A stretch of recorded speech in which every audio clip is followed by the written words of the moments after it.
جو حنفی حضرات پڑھتے ہیں جو دعائے قنوت، میں اس پر کانپ جاتا ہوں. اللہم انا نستعینک ونستغفرک ونؤمن بک ونتوکل علیک. یہ جو کتنے بڑے بڑے دعوے، اے اللہ ہم تجھی پر توکل کرتے ہیں، تجھی پر ایمان رکھتے ہیں، تجھی سے استعانت کرتے ہیں. اتنے بڑے بڑے دعوے ہیں کہ آدمی کا دل کانپتا ہے. اگر وہ واقعتاً جو ہے اپنے آپ کو بھی دیکھ رہا ہو کہ میں کہاں کھڑا ہوں، میری حیثیت کیا ہے، کتنا کچھ توکل میرا اللہ تعالیٰ کی ذات پر ہے، تو آدمی ڈرتا ہے، کانپتا ہے. اس سے وہ جو اہل حدیث حضرات پڑھتے ہیں اللہم اہدنا فیمن ہدیت وعافنا فیمن عافیت وتولنا فیمن تولیت، یہ دعائیں دعا ہے. اے اللہ ہمیں عافیت بخش دے، ہمیں ہدایت بخش دے. وہ تو کوئی حرج نہیں اس کے کہنے میں. دعا جتنی چاہو مانگو، اللہ سے جتنا چاہو مانگو، وہاں کوئی اسی لمٹ کی ضرورت ہی نہیں. لیکن یہ دعوے کرنا انا نستعینک ونستغفرک ونؤمن بک ونتوکل علیک ونثنی علیک الخیر ونشکرک ولا نکفرک ونخلع ونترک من یفجرک، کتنا بڑا دعویٰ ہے. جو بھی تیری نافرمانی کرتا ہے ہم اس سے تعلق منقطع کر لیتے ہیں. کتنے لوگ ہیں جو تعلق منقطع کرتے ہیں. ہماری دوستیاں جوں کی توں رہتی ہیں، ہماری محبتیں جوں کی توں رہتی ہیں، ہماری مجلس آرائیاں جوں کی توں رہتی ہیں.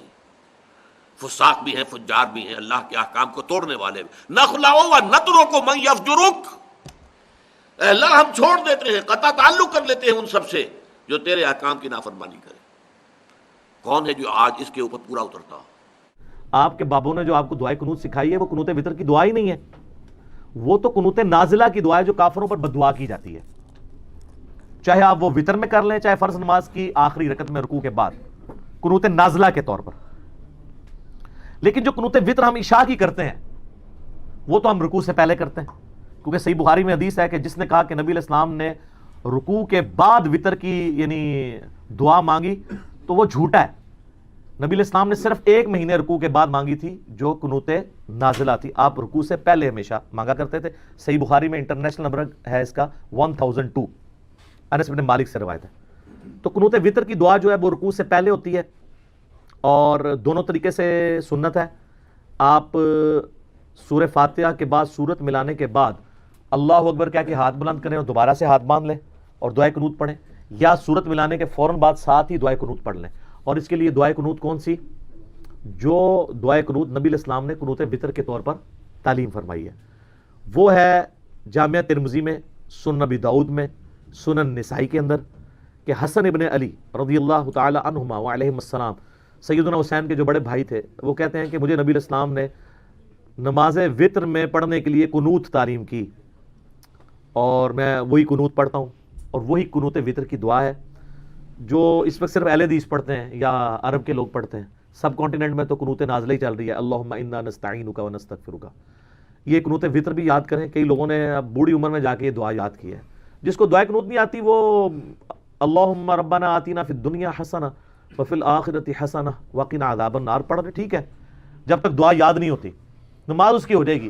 بعض کہتے ہیں 3 دفعہ کل شریف پڑھ لو، نال ایک بار فاتحہ پڑھ کے بھی بخش دو. کل شریف نہیں، وہ دعا کی جگہ دعا لے گی. دعائے وتر نہیں آتی تو سورہ اخلاص کیوں پڑھنی ہے؟ دعا ہی پڑھنی ہے آپ نے.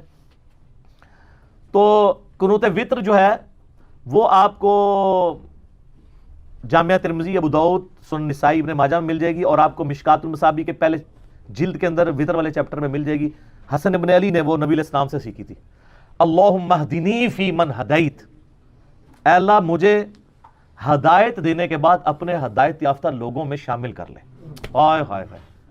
وعافنی فی من عافیت، اور مجھے عافیت عطا فرما کے اپنے عافیت والے لوگوں میں شامل کر لے. اور سنن ابن ماجہ میں حدیث ہے کہ کسی شخص نے اللہ سے عافیت سے بڑھ کر کوئی دعا نہیں مانگی. نبی علیہ السلام فرما رہے ہیں کہ دنیا میں سب سے نمبر 1 دعا کیا ہے؟ اللہ سے عافیت مانگنا، کہ اللہ میرے لیے ہر کام میں بہتری فرمانا. آپ کے صبح شام کے اذکار میں وہ دعود میں وہ حدیث بھی ہے نا، اللہم انی اسألک العافیت فی الدنیا والآخرہ، اللہم انی اسألک العفو والعافیت فی دینی و دنیای و اہلی و مالی. یہ والی دعا مختلف الفاظ کے، یعنی ترمذی ابو داؤد میں تھوڑے بہت فرق سے ملتی ہے، ہمارے بلو کارڈ میں لکھی ہوئی ہے. تو اس میں بھی آپ نے عافیت مانگی ہے. اللہم اہدنی فی من ہدیت وعافنی فی من عافیت وتولنی فی من تولیت، اور مجھے اپنا دوست بنا لے اور اپنے دوستوں میں شامل کر لے. وبارک لی فیما اعطیت، اور جو تو نے مجھے دیا ہے نا اس میں برکت عطا فرما.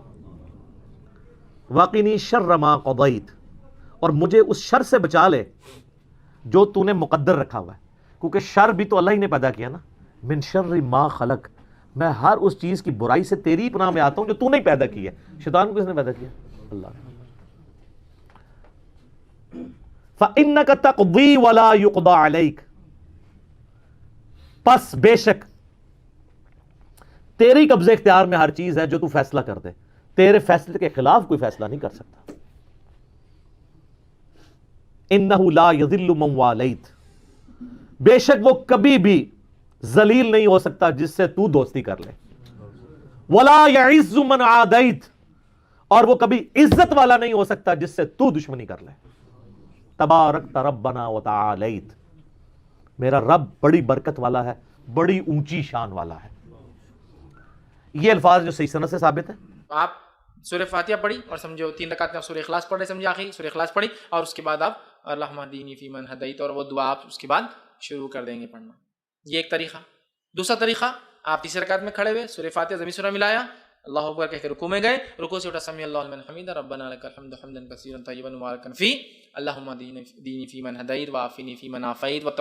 اب آپ یہاں سے وہ دعا شروع کر دیں گے اور اس کے بعد پھر دعا ہونے کے بعد سیدھا سجدے میں چلے جائیں گے. تو یہ دعا 2 جگہ کی جا سکتی ہے، قیام میں اور رکوع کے بعد. اس میں افضل قیام میں کرنا ہے، اس میں افضل قیام میں کرنا ہے. اللہم انا نستعینک ونستغفرک، یہ روایت صحیح ہے؟ سیدنا عمر رضی اللہ تعالیٰ سے ثابت ہے. ثابت ہے. ہاں، کچھ تقدیم تاخیر کے ساتھ. ہاں، یہ جائز ہے. قنوت جو ہے نا، دعا تو دعائیت، قنوت عاجزی سے دعا، اس لیے یہ کوئی مخصوص دعا نہیں. یہ جو کہتے ہیں ٹیسٹ کرتے ہیں جب امیدوار کھڑے دعائے قنوت سناؤ، یہ بھی جہالت کی بات ہے. دعائے قنوت کون سی ہے؟ دعائے قنوت ہر وہ دعا ہے جو آپ عاجزی سے کریں. ربنا آتنا وہ اللہم انا نستعینک کا جو حضرت ابن مسعود پڑھتے، چلو ٹھیک ہے، بہتر ہے. یا اللہ مہدنی آپ نے حضرت حسن کو سکھائی، وہ اچھی سب چیزیں، مگر اس پر پابند نہیں بالکل. اس کے علاوہ جتنی جی چاہے.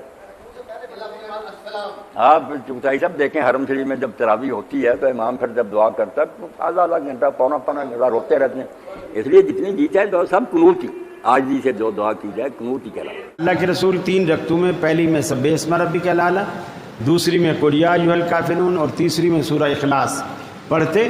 اور پڑھنے کے بعد آپ دعائے قنوت اسی طرح جس طرح ہاتھ باندھے آپ قل هو اللہ آپ نے پڑھے ہیں، اسی طرح اللہم باعث بینی و بین خطایا، یہ دعائے قنوت اللہم اہدنی فیمن ہدیت وعافنی فیمن عافیت، یہ دعا آپ اس میں پڑھے. یا جو حنفیوں نے یاد کرائی ہوئی ہے اللہم انا نستعینک و نستغفرک، لیکن اس میں کچھ تھوڑے بہت اضافے بھی ہیں. در حقیقت وہ اصل میں وہ قنوت نازلہ ہے. تو بہرحال وہ بھی اگر پڑھتا ہے تو کوئی حرج نہیں. ابھی ایک اہل حدیث عالم کا میں نے کلپ دیکھا، انہوں نے لکھا صحیح دعائے قنوت اللہم اہدنا فیمن ہدیت وعافنا، یہ کہ صحیح ہے. اور جو ہم پڑھتے ہیں نا اللہم انا نستعینک، اس پہ بڑا سا کراس لگایا ہوا تھا، غلط. ٹھیک، میں نے کہا دیکھو یہ اتنا کر دیتے کہ صحیح دعائے قنوت ان کی رائے میں جو بھی ہے اللہم اہدنا فیمن ہدیت، یہ کر دیتے نا، یہ ان کا حق بنتا ہے. جس کو یہ صحیح سمجھتے ہیں اس کو کیا کر رہے ہیں، اور حدیث کا ریفرنس اتنا بڑا کراس حنفیوں والی اس پہ لگانے کی یہ کیا ہے؟ یہ ہے چنگاری نفرتوں کی پھیلانا. بھائی آپ اپنی رائے اعتدال سے بیان کر دو کہ ہماری نظر میں صحیح ہے اور وہ ہماری نظر میں بھی غلط نہیں ہے. اللہم اہدنا فیمن ہدیت وہ بھی ثابت ہے، ہم اس کو بھی مانتے ہیں، مشہور یہ والی ہو گئی، مانتے ہم اس کو بھی ہیں. لیکن یہ جو اسٹائل ہے نا مسائل بیان کرنے کا، تو آپ کو اگر احناف والی دعائے قنوت پسند نہیں ہے یا آپ کے خیال میں وہ حدیث ضعیف ہے یا وہ کمزور ہے یا غیر ثابت ہے، تو یار آپ اپنی والی بیان کر دو، یہ صحیح ہے، بس کافی ہے اتنا. اللہم انا نستعینک والی دعائے قنوت پڑھ لی تو وہ بھی کوئی خدا کی تعریف ہی کر رہا ہے نا، وہ کوئی برائیاں تھوڑی کر رہا ہے. زیادہ سے زیادہ آپ کی نظر میں وہ حدیث صحیح ہوگی اور یہ والی ضعیف ہوگی. امام حنیفہ نے کسی دلیل کی بیس پہ اس کو ترجیح دے دی ہوگی، اس کو کمزور کرا. یہ تو چھوٹے موٹے اختلافات ہیں نا، لیکن وہ اتنا بڑا کراس بڑا زبردست قسم کا نا. یہ اسٹائل امت میں جوڑ پیدا کرنے کے بجائے کیا کر رہا ہے، اس سے کوئی فائدہ ہونے والا نہیں ہے. Which one of the qunut is more authentic? The most authentic one is the qunut of Al-Hasan ibn Ali, may Allah be pleased with him and with his father, who was the grandson of the Prophet ﷺ, came to the Prophet when he was a child of 7 years of age or so, and asked him to teach him what to say in qunut of witr. 7-year-old child. So the Prophet ordered him or taught him to say, Allahumma hdini fi man hadayt wa afini fi man afayt wa tawallani fi man tawallayt, to the rest of the well-known short dua. And this is to be recited after rising from the ruku'. So this is the most authentic dua that a person should observe. Now, some narrations state that the companions used to do another dua, where the Hanafi school of thought usually follows.